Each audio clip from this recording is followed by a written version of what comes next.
Welcome to the podcast, formerly known as Another Podcast. I am Coleman. This is my friend Luke here. Hello. Today is another day in the recording studio of our podcast Arius thing. We still don't have a name for our studio yet. Do we need one? Well, I thought we were gonna make one. Larry? Larry, the recording studio. Well, you know, if anybody has any ideas, put it in the comment section. Yeah. Yeah. I haven't said anything like that in like 2 months, so. It's been nice. I miss it already.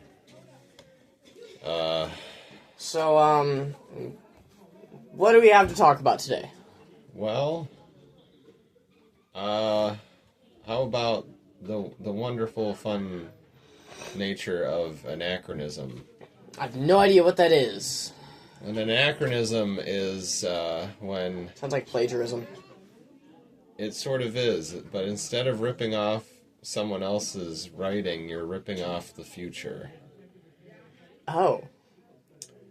So, like, an anachronism would be something that...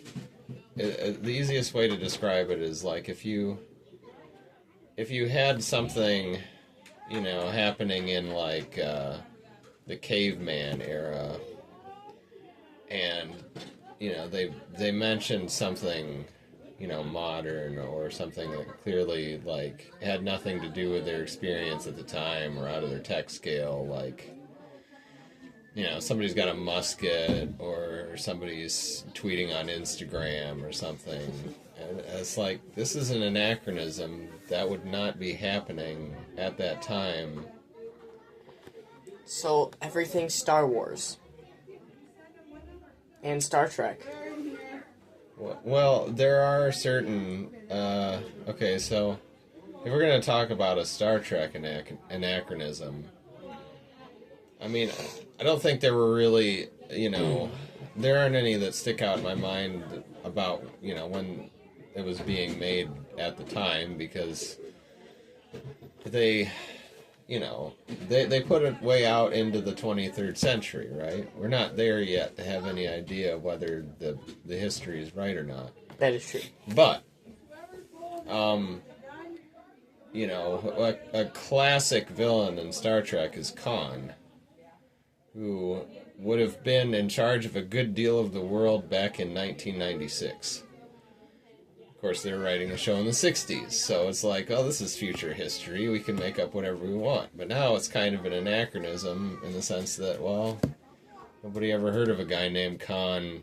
Genghis Khan. Okay, yeah, but this guy's just, well, no, actually he does have other names. It's like Khan Noonien Singh. And we sing, so there you have it. It's not spelled that way. It's like S-I-N-G-H.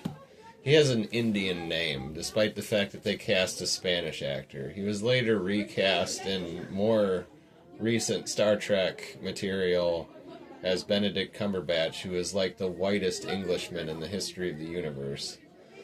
So, out of multiple Khans, we've yet to have a Khan that even really truly resembles an actual man from India. But, take that what you will. I'm getting way off subject here. I tried to explain to you an anachronism. It is an incorrect historical reference in the sense that something that would not have been part of the time period being visited in the story makes it into the story anyway. And this is what I learned this week. I learned that the origin of the phrase "Bob's your uncle." They say this in England, so if you've never heard it... I've heard it. Okay.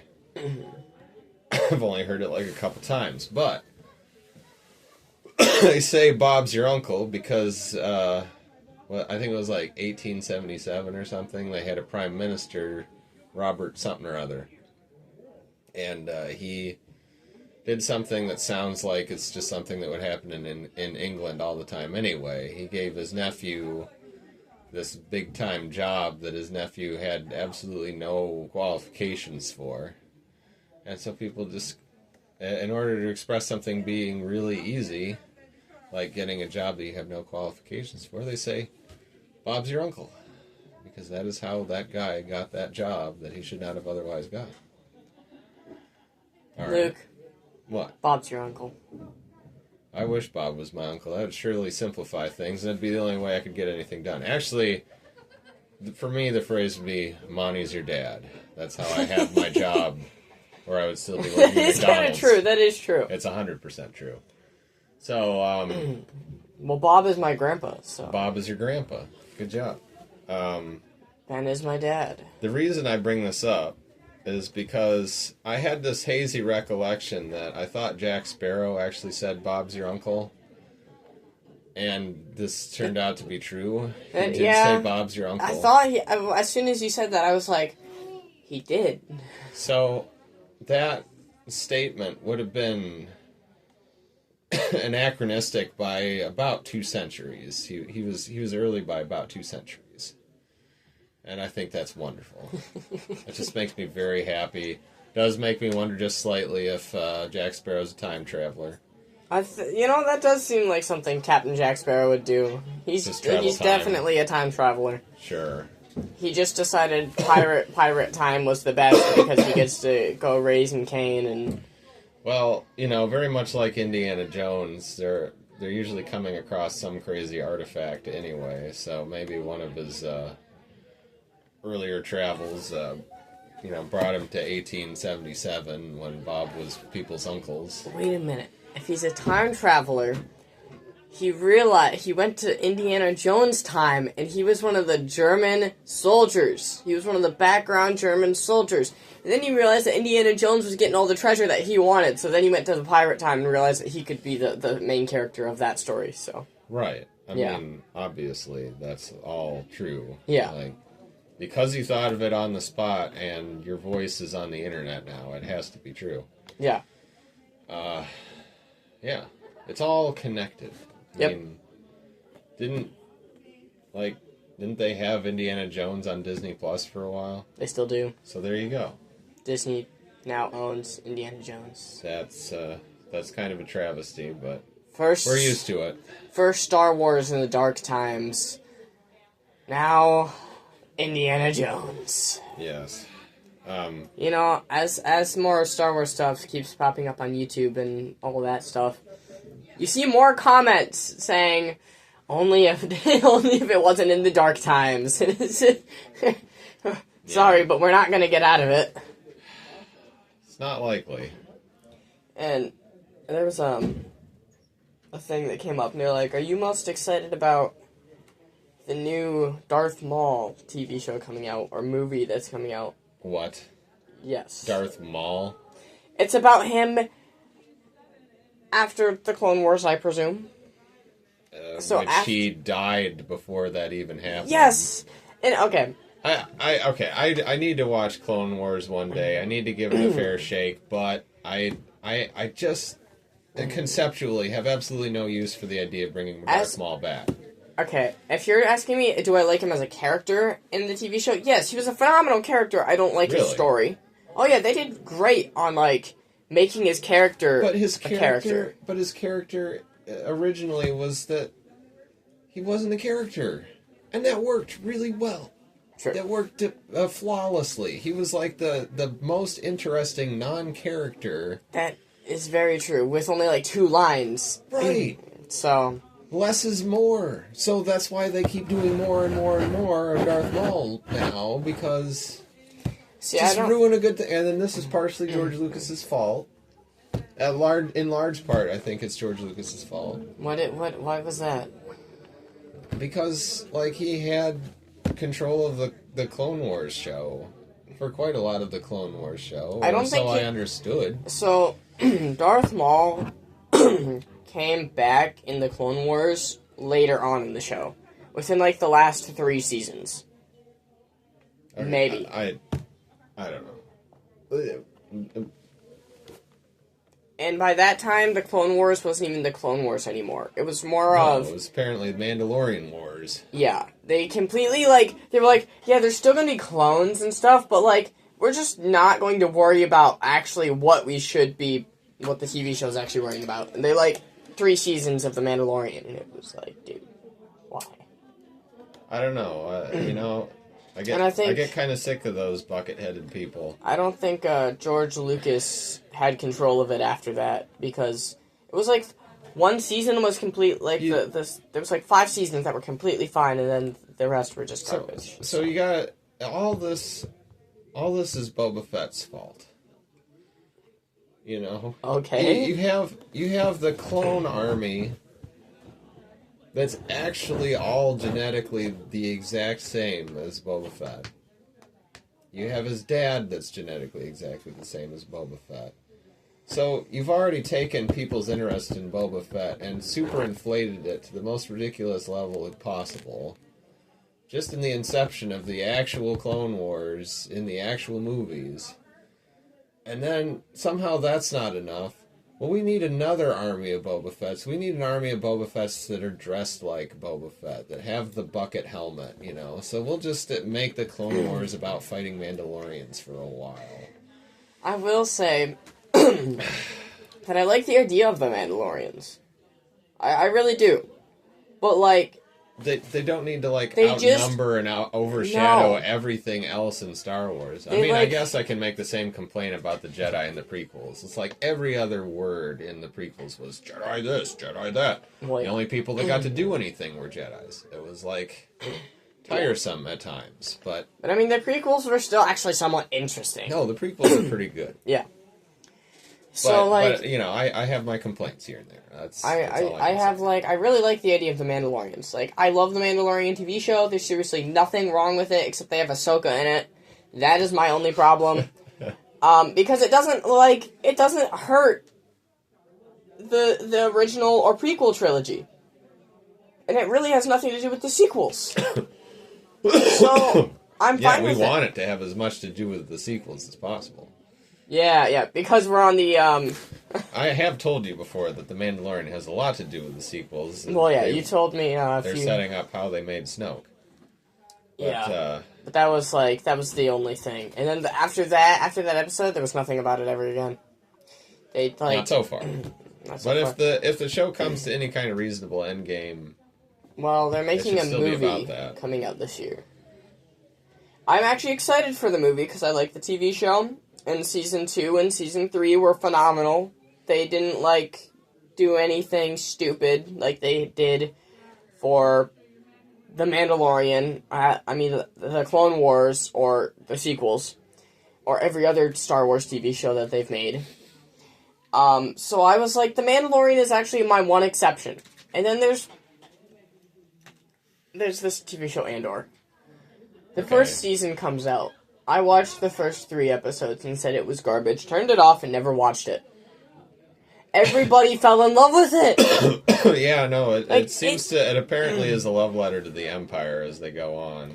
Everybody absolutely loved the TV show, and they're like, you just needed to get into it, and I'm like, I watched the first 3 episodes and it just dragged and it was not that good, so I turned it off and never watched it.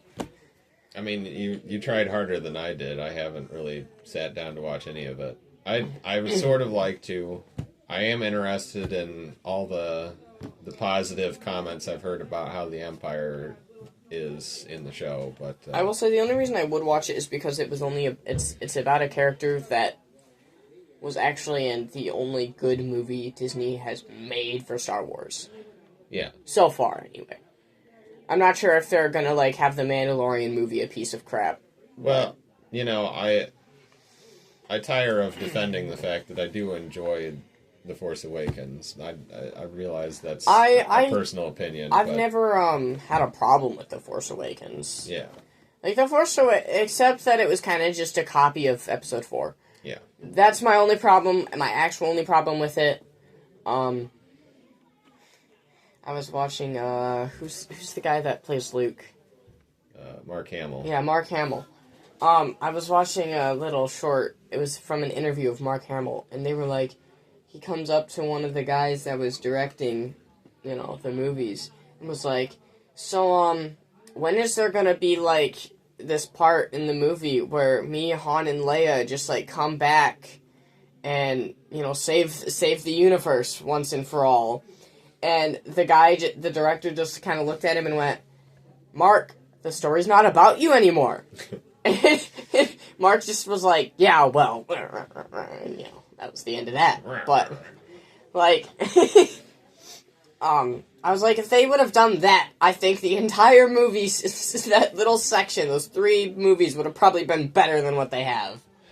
You know, I mean, I don't think there's anything wrong about the concept of moving on to the next generation. Well, yeah, but they didn't give the next generation anything to tackle that wasn't an exact do-over of what Luke had to do and all them. And the only thing that they didn't have to do was blow up a second Star Killer base. Okay, but well, they did. It was just hundreds of them. Yeah, true.